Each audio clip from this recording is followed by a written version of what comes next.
Ideas are movements that are built in many ways through visual identity. When you go back to the days before the Obama campaign, I remember how much Mayor Harold Washington inspired a young Barack Obama at the time.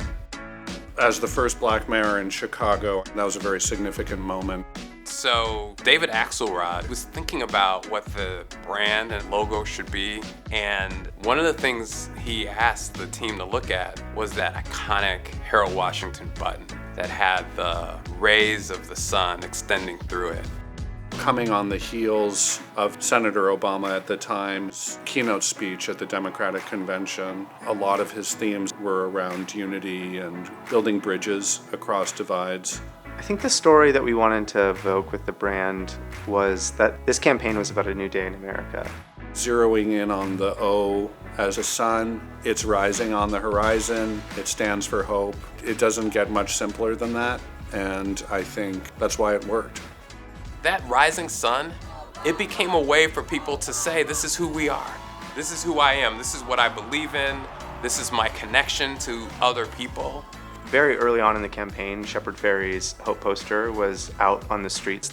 And one of the things that struck me was the overarching positive message that was related to Obama's image. That's very rare to see an artistic movement reinforcing what we were doing inside the campaign. And I think that created giant reverberations in a lot of communities across the country. I started to get this sense that we were building a movement. Just seeing it out there in the wild, it started to get used by supporters on cookies and hand-painted signs and lawn signs and babies' bibs. It was easy for them to understand, and it was easy for them to adapt and play with. Inner cities, rural communities, places where you would think this black guy named Barack Obama wouldn't resonate. But I'd see that rising sun and I'd say, okay, somebody here gets it. When you get to a general election, the scale of it all changed. We were designing everything from buttons to airplanes. This was the beginning of social media at the time, so we also needed really strong graphic designers to do things like social media graphics and email graphics. There was a large amount of constituency brands that became a big part of the campaign. We had Catholics for Obama, Jewish Americans for Obama, Native Americans for Obama, Irish with the O''Bama, as well as affinity groups, African Americans for Obama, Asian American Pacific Islanders for Obama, LGBTQIA+ for Obama. Everybody got involved in the campaign for their own personal reasons, but it was that collective energy that went into shaping what this new day could look like in America, and they could contribute to that. Most brands, that would require years and years of brand recognition to be able to get to that point.